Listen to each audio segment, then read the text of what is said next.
நிறைய ஆண்கள் செய்கிற ஒரு பொதுவான தப்பு என்னன்னா அவங்க உடல் உறவுல ரொம்ப அவசரப்படுறது தான். இதனால அவங்களோட பார்ட்னருக்கு முழுமையான திருப்தி கிடைக்காம போயிடுது. ஆனா கவலைப்படாதீங்க, உங்க பார்ட்னரோட உலகத்தையே மாத்த போற சில சூப்பரான வழிகளை பத்தி தான் நாம இப்ப பார்க்க போறோம்.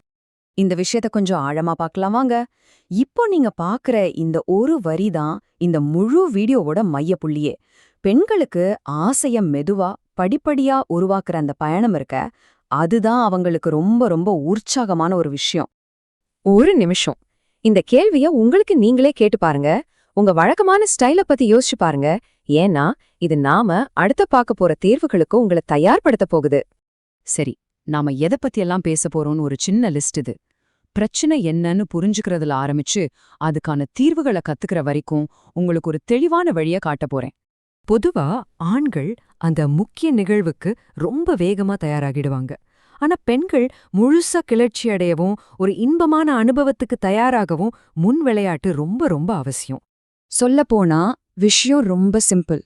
கிளர்ச்சி அடையிற விஷயத்துல ஆண்களோட மூளை ஒரு மாதிரி வேலை செய்யும், பெண்களோடது வேற மாதிரி. இந்த அடிப்படை உண்மைய நாம முதல்ல புரிஞ்சுக்கணும். ஓகே, இப்போ பிரச்சனை என்னங்கறத தாண்டி தீர்வு ஏன் வேலை செய்துங்கிற விஷயத்துக்கு வரும். பெண்களோட கிளர்ச்சிய கட்டுப்படுத்துற ஒரு முக்கியமான கொள்கைய இப்போ நாம பார்க்க போறோம். எதிர்பார்ப்பு, இதுதான் அந்த மேஜிக் வார்த்தை. அதாவது அவங்கள காக்க வைக்கிறதும் அடுத்து என்ன நடக்க போகுதுன்னு அவங்களே யோசிக்க வைக்கிறதும் தான் கிளர்ச்சியை தூண்டுறதுக்கான ஒரு பவர்ஃபுல் டெக்னிக். இங்க பாருங்க, சாதாரணமா அவசரமா பண்றதுக்கும் நிதானமா ஆராய்ஞ்சு பண்றதுக்கும் உள்ள வித்தியாசத்தை இந்த ரெண்டாவது முறை எப்படி அதிக டென்ஷனையும் உற்சாகத்தையும் உருவாக்குதுன்னு இது நல்லாவே விளக்குது இல்லையா? சரி, இப்போ நாம முதல் கட்டமா சில உடல் ரீதியான டெக்னிக்குகளை பார்க்கலாம். சில குறிப்பிட்ட இடங்களை மட்டும் டார்கெட் பண்ணாம அவங்களோட முழு உடலையும் ஆராயறது ரொம்ப முக்கியம். இந்த சின்ன சின்ன மூவ்ஸ் எல்லாமே அவங்க உடலை ஒரு அட்வென்ச்சர் மாதிரி மாத்திடும். இது அவங்க எவ்ளோ விரும்பப்படுறாங்கன்னு உணர வைக்கும். அது மட்டும் இல்லாம நீங்க அந்த தருணத்துல எவ்ளோ இன்வால்வ் ஆகிருக்கீங்கன்னு காட்டும். நீங்க எவ்ளோ மெதுவா போறீங்களோ, எவ்ளோ அதிகமா உங்க உடலை ஆராயறீங்களோ, அந்த அளவுக்கு அவங்களோட உடலும் மனசும் ஜொலிக்க ஆரம்பிக்கும். ஒவ்வொரு தொடுதலுமே 10 மடங்கு அதிகமா உணரப்படும். இதுதான் அந்த எதிர்பார்ப்போட சக்தி. ஓகே, இப்போ முழு உடலையும் ஆராய்ஞ்சாச்சு.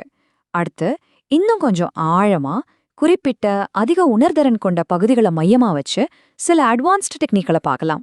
இது உங்களை ஆச்சரியப்படுத்தலாம், ஆனா இது உண்மைதாங்க. பல பெண்கள் வெறும் மார்பக விளையாட்டின் மூலமாவே உச்சக்கட்டத்தை அடைய முடியும். அதனால இத சும்மா ஒரு ஸ்டெப்னு நினைக்காம அதுக்குரிய முக்கியத்துவத்தை கொடுங்க. இப்போ இருக்கிறதுலேயே ரொம்ப சக்தி வாய்ந்த ஒரு விஷயத்த எப்படி சரியா பண்றதுன்னு படிப்படியா பார்க்கலாம்.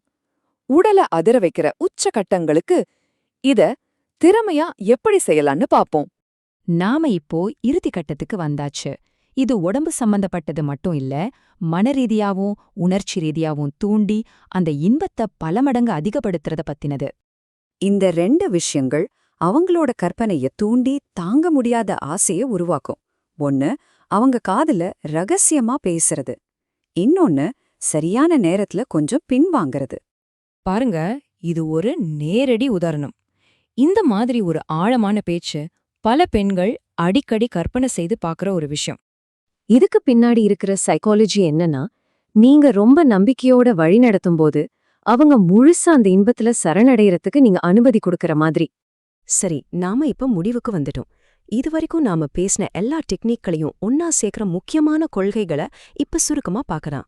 நாம பேசின எல்லாத்தையும் இந்த 4 விஷயத்துல அடக்கிடலாம். 1, மெதுவா போங்க, எதிர்பார்ப்பு தான் உங்க பலம். 2, அவங்க முழு உடலையும் ஆராய்ங்க. 3, வார்த்தைகளையும் டென்ஷனையும் வச்சு உணர்வுகளை தீவிரப்படுத்துங்க. 4, நம்பிக்கையோட வழிநடத்துங்க. அப்போதான் அவங்க முழுசா இன்பத்துல முழுகுவாங்க. கடைசியா இந்த ஒரு கேள்வியோட நான் முடிச்சுக்கிறேன். ஒருவேளை நீங்க போய் சேர வேண்டிய இடத்தை விட போற வழியே ரொம்ப சுவாரஸ்யமா மாறினா என்ன ஆகும்? இத பத்தி யோசிச்சு பாருங்க. நீங்க கத்துக்கிட்ட விஷயங்கள் உங்களுக்கு புது புது வழிகளை காட்டும்.